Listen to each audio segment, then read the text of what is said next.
بما اننا في البحر النهارده يبقى نتكلم عن رموز او رمز البحر في اليونان. البحر بيدل عن حياة الانسان، وقلت قبل كده بس السؤال جالي وكان لازم ارد عليه.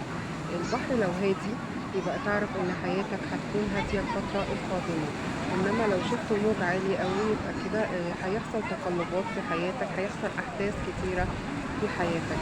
شفت نفسك مثلا بتعوم في البحر وعارف تعوم كويس قوي بمهارة، يبقى في امر هتتعرض ليه او موضوع هيتفتح، لكن انت هتعرف تتعامل معاه كويس جدا وهتعرف تعدي الموضوع ده على خير.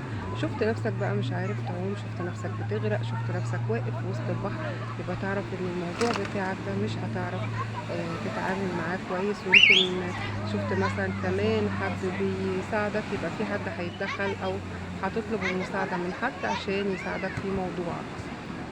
لو عندكم اي سؤال تاني